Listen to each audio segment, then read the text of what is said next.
ಎಲ್ಲ ಸರ್ಕಾರದ ಸಂದರ್ಭದಲ್ಲಿ ಕೆಲವು ಎಲಿಮೆಂಟ್ಸ್ ಇರ್ತವೆ, ಈ ಕಾರ್ಯಕ್ರಮ ಮಾಡ್ತಾ ಇರ್ತಾರೆ.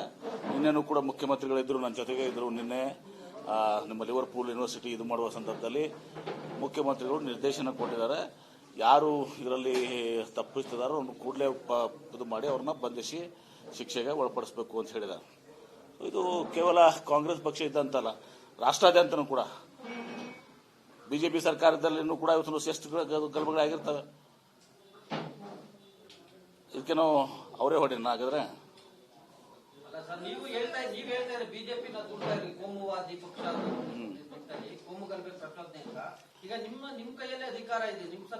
ನೋಡಿ, ಈಗ ಮೊನ್ನೆ ಒಂದು ಇನ್ಸಿಡೆಂಟ್ ಆಯ್ತು ಹಿಂದೆ.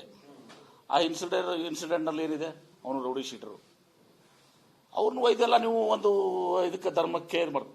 ಅದು ಜಾತಿನೇ ಬೇರೆ, ಅದು ಯಾವುದೇ ಧರ್ಮದವ್ರು ಇರಲಿ, ಹಿಂದೂ ಇರಲಿ, ಮುಸಲ್ಮಾನ್ ಇರಲಿ, ಮತ್ತೊಂದು ಇರಲಿ, ಆ ಗಲಾಟೆ ಮಾಡೋರು ಆ ಜನ ಅದೊಂದು ಬೇರೆ ಕಮ್ಯುನಿಟಿನೇ. ಅದು ಅವ್ರನ್ನ ಒಯ್ದು ನಾವು ಯಾವುದೇ ಒಂದು ಸಮುದಾಯಕ್ಕೆ ಧರ್ಮಕ್ಕೆ ಹಚ್ಚುವಂಥದ್ದಾಗಬಾರ್ದು. ರೌಡಿ ಶೀಟರ್ ಇದೆ, ರೌಡಿ ಶೀಟರ್ ಆ ಎಲಿಮೆಂಟ್ಸ್ ಇರ್ತಾವೆ, ಅವ್ರವ್ರದೇ ಏನು ಈ ಗ್ಯಾಂಗ್ ವಾರ್ಸ್ ಇವು ನಡೀತಿರ್ತದೆ. ಅದನ್ನು ಒಯ್ದು ನೀವು ಮುಸ್ಲಿಮು, ಹಿಂದೂ, ಸಿಕ್ಕು ಈಗ ಸರಿ ಆಗೋದಿಲ್ಲ. ನೋಡಿ, ಒಂದು ಹೇಳ್ತೇನೆ, ಇವತ್ತು ನಮ್ಮ ಕಾಂಗ್ರೆಸ್ ಸರ್ಕಾರ ಮುಖ್ಯಮಂತ್ರಿಗಳಾಗಲಿ ಗೃಹ ಮಂತ್ರಿಗಳಾಗಲಿ ಇಂಥ ಎಲ್ಲ ಘಟನೆಗಳ ಮೇಲೆ ಯಾವತ್ತೂ ಕೂಡ ನಾವು ಪ್ರಚೋದನೆ ಕಡೋದಿಲ್ಲ. ಇವೆಲ್ಲವನ್ನ ನಿಯಂತ್ರಿಸಬೇಕು, ಇಂಥವ್ರಿಗೆಲ್ಲನೂ ಕೂಡ ಇದು ಮಾಡಬೇಕು ಅನ್ನೋದು ನಮ್ಮ ಇರುವಂಥ ಉದ್ದೇಶ. ಇದಾಗೂ ಕೂಡ ಕೋಸ್ಟಲ್ನಲ್ಲಿ ಇವತ್ತು ನಡೀತದೆ, ಇದೆಲ್ಲನೂ ಕೂಡ ಮಾಡ್ತಾ ಬಂದಿದ್ದಾರೆ. ಅದಕ್ಕೆ ಕಾರಣಕರ್ತರು ಬೇರೆನೂ ಕೂಡ ಇದ್ದಾರೆ. ನಾನು ಹೇಳಕ್ಕೆ ಹೋಗ್ರಿ, ಬಿಜೆಪಿಯವರೇ ಇವತ್ತು ಸಹ ಅಲ್ಲಿ ಈ ವಾತಾವರಣನ ದ್ವೇಷದ ವಾತಾವರಣ ಸೃಷ್ಟಿ ಮಾಡಿದ್ದಾರೆ. ಹಿಂದೆ ಹಿಜಾಬು, ಹಲಾಲು, ಅಜಾನು, ಆಮೇಲೆ ಲವ್ ಜಿಹಾದು, ಹೀಗೆ ಇವರೇ ಪ್ರಚೋದನೆ ಕೊಡ್ಕೊತ ಬರ್ತಾ ಇದ್ದಾರೆ. ಆ ಡಿವಿಷನ್ ಮಾಡ್ತಾ ಇದ್ದಾರೆ.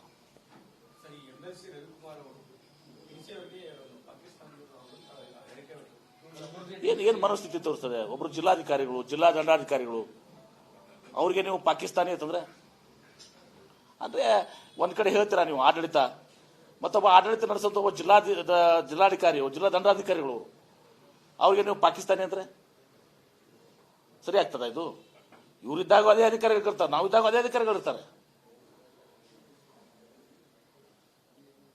ರವಿಕುಮಾರ್ ಇದು ಮಾತಾಡೋದು ಸರಿ ಅಲ್ಲ. ಇದು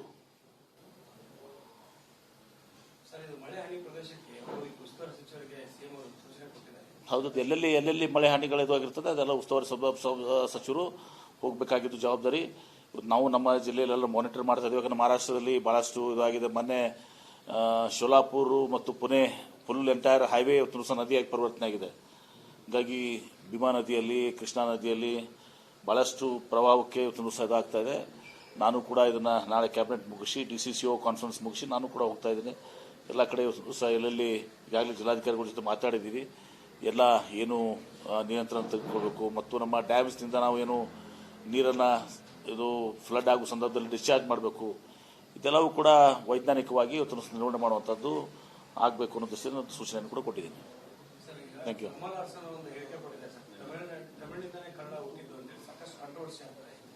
ತಮಿಳುನಾಡಿನಲ್ಲಿ ಕನ್ನಡ ಹುಟ್ಟಿದಂತ ಅವ್ರು ಎಲ್ಲಿ ಶೋಷಣೆ ಮಾಡಿದಂಥದ್ದು ಅವ್ರಿಗೆ ಹೇಳಿ. ಕನ್ನಡ ಹಿಂದೆ ಯಾವತ್ತು ನಿಮ್ಮ ಹೊಯ್ಸಳರ ಕಾಲದಲ್ಲಿ, ಚಾಲುಕ್ಯರ ಕಾಲದಲ್ಲಿ, ಬಸವಾದಿ ಶರಣರ ಕಾಲದಲ್ಲಿ ವಚನ ಚಳವಳಿ ಮೂಲಕ.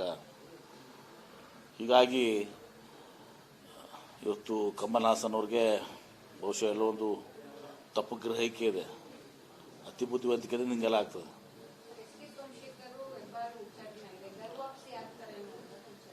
ಯಾರಿಗೆ? ಅದು ಅವರ ಪಕ್ಷದ ಆಂತರಿಕ ವಿಚಾರ. ಕಾಂಗ್ರೆಸ್ ಬರ್ಬೇಕಾದ್ರೆ ಕಾಂಗ್ರೆಸ್ ಪಕ್ಷ ಹೈಕಮಾಂಡ್ ನಿರ್ಧಾರ ಮಾಡ್ತದೆ. ನಮ್ಗೇನು ಅನಿವಾರ್ಯತೆ ಇಲ್ಲ ಅಂತ ಹೇಳ್ತಾರಲ್ಲ, ಕಾಂಗ್ರೆಸ್ ಪಕ್ಷದ ಹೈಕಮಾಂಡ್ ಡಿಸೈಡ್ ಮಾಡ್ತದೆ. ಯಾಕಂದ್ರೆ ಇವರು ಸೋಮಶೇಖರ್ ಅವರಾಗ್ಲಿ, ಹೆಬ್ಬಾರಾಗ್ಲಿ ಹಿಂದೆ ನಮ್ಮ ಪಕ್ಷವನ್ನು ಒಡೆದು ಇವರು ಕೂಡ ನಮ್ಮ ಪಕ್ಷದ ಇದನ್ನ ಸರ್ಕಾರವನ್ನು ಕೆಡೋಕೆ ಕಾರಣಕರ್ತರು. ಇದೆಲ್ಲ ಹಿನ್ನೆಲೆ ಇದೆ. ಇದೆಲ್ಲ ಹಿನ್ನೆಲೆ ಇದ್ದಾಗ ಅಷ್ಟು ಸರಳವಾಗಿ ಯಾವುದೂ ಕೂಡ ಆಗೋದಿಲ್ಲ. ಕಾಂಗ್ರೆಸ್ ಹೈಕಮಾಂಡ್ ವಿಚಾರ ಮಾಡ್ತಾರೆ. ಮುಖ್ಯಮಂತ್ರಿಗಳು, KPCC ಅಧ್ಯಕ್ಷರು, ಎಲ್ಲರೂ ಹಿರಿಯ ನಾಯಕರು ಎಲ್ಲರೂ ಅಭಿಪ್ರಾಯ ಪಡ್ಕೊಂಡು ನಿರ್ಣಯ ತೆಗೆದುಕೊಳ್ಬೇಕಾಗ್ತದೆ. ಅಷ್ಟು ಸರಳ ಇಲ್ಲ ಇವತ್ತಿನ ದಿವಸ ನಮ್ಮಲ್ಲಿನೂ ಕೂಡ. ಸರ್, ಈಗ ಇವತ್ತು ಮಧ್ಯಾಹ್ನ ಸುರ್ಜೇವಾಲ ಅವರು ಕೆಪಿಸಿಸಿ ಆಫೀಸಲ್ಲಿ MLC ವಿಚಾರವಾಗಿ ತಾವೇನಾದ್ರು ಹೋಗ್ತೀರಾ ಸರ್? ಇಲ್ಲ, ನನಗೆ ಕರೆದಿಲ್ಲ, ಕರೆದ್ರೆ ನಾನು ಹೋಗ್ತೀನಿ. ನಮ್ಮ ಅಭಿಪ್ರಾಯಗಳನ್ನ ನಮ್ಮ ಜಿಲ್ಲೆಯಲ್ಲಿ ಆಕಾಂಕ್ಷಿಗಳಿದ್ದಾರೆ ಅಥವಾ ರಾಜ್ಯದಲ್ಲಿ ನಮ್ಮ ಆಕಾಂಕ್ಷಿ ಇದೆ, ಅದನ್ನೆಲ್ಲ ನಾವು ಕೊಟ್ಟಿದ್ದೀವಿ, ತಲುಪಿಸಿದ್ದೀವಿ. ಹೈಕಮಾಂಡ್ಗೂ ತಲುಪಿಸಿದ್ವಿ, ಮುಖ್ಯಮಂತ್ರಿಗೂ ತಲುಪಿಸಿದ್ವಿ, KPCC ಅಧ್ಯಕ್ಷರಿಗೂ ತಲುಪಿಸಿದ್ದೀವಿ.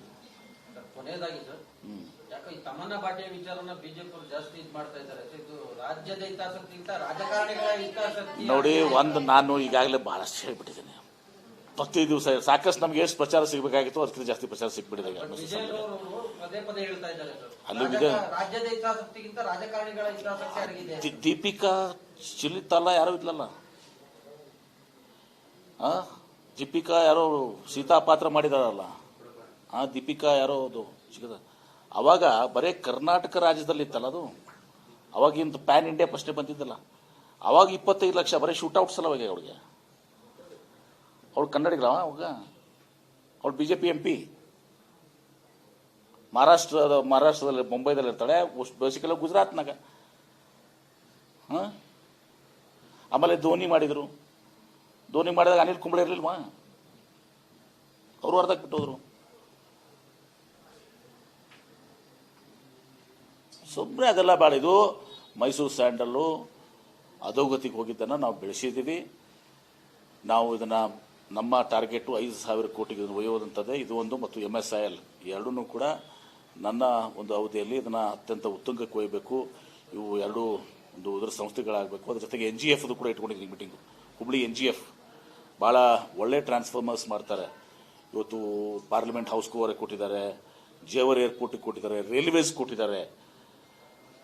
ಅದು ಭಾಳ ಕಷ್ಟಕ ಪರಿಸ್ಥಿತಿಯಲ್ಲಿದೆ. ಮತ್ತೆ ಅದನ್ನೆಲ್ಲ ನಾವು ಮಾಡಿಸೋದು ಮಾಡ್ತೀವಿ. ಮತ್ತು ಅವಾಗ ಇವ್ರಿಗೆ ಏನಾದ್ರು ಬರ್ತದೆ. ಅವಾಗ ಹುಬ್ಳಿ NGFನು ಕೂಡ ನಾವು ಮತ್ತೆ ಅದನ್ನು ಭಾಳ ಕ್ವಾಲಿಟಿ ಟ್ರಾನ್ಸ್ಫಾರ್ಮರ್ಸ್ ಇದಾವೆ. ಹೊಸ ಪಾರ್ಲಿಮೆಂಟ್ ಹೌಸ್ಗೆ ಕೊಟ್ಟಿದ್ದಾರೆ, ಜೇವರ್ ಏರ್ಪೋರ್ಟ್ ಕೊಟ್ಟಿದ್ದಾರೆ, ರೈಲ್ವೇಸ್ಗೆ ಕೊಡ್ತಿದ್ದಾರೆ, ವಿದೇಶಕ್ಕೆ ಹೋಗಿದ್ದಾವೆ. ಆದರೆ ಅದಕ್ಕೆ ಕೆಲವೊಂದು ಕಷ್ಟದಲ್ಲಿದೆ ಆ ಸಂಸ್ಥೆ. ಅದಕ್ಕೆ ಇವತ್ತು ಮೀಟಿಂಗ್ ಇಟ್ಕೊಂಡಿದ್ದೀನಿ. ಇವತ್ತು ಫೈನಾನ್ಸ್ ಪ್ರಿನ್ಸಿಪಲ್ಸ್ಗೆ ACS ಫೈನಾನ್ಸು, ACS CM, ನಮ್ಮ ACS ಅದು ನಮ್ಮ PRS ಇಂಡಸ್ಟ್ರೀಸ್ ನಾವೆಲ್ಲ ಕೂಡ ಚರ್ಚೆ ಮಾಡ್ತಾ ಇದ್ದೀವಿ. ಇದು ಮಾಡೋ ಕೆಲಸ. ಮಾಡಾಳು ವಿರೂಪಾಕ್ಷಪ್ಪನ ಮಾಡಿದಾಗ ಎಲ್ಲರೂ ಸುಮ್ಮನೆ ಇದ್ರು. ಆವಾಗ ಕನ್ನಡ, ಮೈಸೂರು ಸ್ಯಾಂಡಲ್ ನಮ್ಮ ಹೆಮ್ಮೆ. ವಿಜೇಂದ್ರಗೆ ನೆನಪಾಗಲಿಲ್ಲ, ಯಾರಿಗೂ ನೆನಪಾಗಲಿಲ್ಲ. ಅವಾಗ ಮಾಡಾಳು ವಿರೂಪಾಕ್ಷಪ್ಪ ಎಲ್ಲ ಹಾಳುಗೆಡವಿ ಜೈಲಿಗೆ ಹೋದಾಗ ಕರ್ನಾಟಕದ ಹೆಮ್ಮೆ, ನಮ್ಮ ಹೆಮ್ಮೆ ಮೈಸೂರು ಸ್ಯಾಂಡಲು ಈಗ ನೆನಪಾಗಲಿಲ್ಲ. ಈಗ ನಾವೆಲ್ಲ ದೊಡ್ಡ ಮಟ್ಟಕ್ಕೆ ಬೆಳೆಸಿ 400 ಕೋಟಿ ಪ್ರಾಫಿಟ್ ಆದಮೇಲೆ ಅದು ನಾವು ತಮ್ಮಣ್ಣ ಭಾಟಿ ಇರ್ಬೋದು, ಮತ್ತೊಂದಿರ್ಬೋದು. ನಾಳೆ ಪ್ರಸಂಗ ಬಂದರೆ ಹಾಲಿವುಡ್ ಆ್ಯಕ್ಟ್ರೆಸ್ನೂ ತಗೋತೀವಿ ಅಂತ ಹೇಳಿದ್ವಿ. ಮುಂದೆ ಇಂಟರ್ನ್ಯಾಷನಲ್ಗೆ ಹೋದಾಗ ಹಾಲಿವುಡ್ ಆ್ಯಕ್ಟ್ರೆಸ್ನೂ ತಗೋತೀವಿ. MB ಪಾಟೀಲ್ ಬೆಳೀತಾ ಇಲ್ಲ, KSDL ಬೆಳೀತಾ ಇದೆ, ಮೈಸೂರು ಸ್ಯಾಂಡಲ್ ಬೆಳೀತಾ ಇದೆ. ಗೊತ್ತಾ, ನಾನು ಬೆಳೀತಾ ಇಲ್ಲ, KSDL ಬೆಳೀತಾ ಇದೆ. ನಿಮ್ಗೆ ಹೆಮ್ಮೆ ಅನ್ಸಂಗಿಲ್ವಾ? ಎಲ್ಲರಿಗೂ ಅರ್ಥ ಆಗಿದೆ, ಬಿಟ್ಬಿಡಿ ಅದನ್ನು. ಇಲ್ಲ ಸುಮ್ಮನೆ ಮಾಡಾಳು ವಿರೂಪಾಕ್ಷ ಬಗ್ಗೆ ಮಾಡೋಣ. ಏನದು ಏನು ಬ್ರ್ಯಾಂಡ್ ಅಂಬಾಸಿಡರ್ ವಿಜೇಂದ್ರ ಕೇಳ್ಬಿಡಿ. ಮಾಡಾಳು ವಿರೂಪಾಕ್ಷಪ್ಪನ ಬ್ರ್ಯಾಂಡ್ ಅಂಬಾಸಿಡರ್ ಮಾಡೋಣ ಅಥವಾ ವಿಜೇಂದ್ರ ಮಾಡೋಣ? ಇಬ್ಬರಾಗ ಒಬ್ಬರನ್ನ ಬ್ರ್ಯಾಂಡ್ ಅಂಬಾಸಿಡರ್ ಮಾಡೋಣ ಬೇಕಾದ್ರೆ.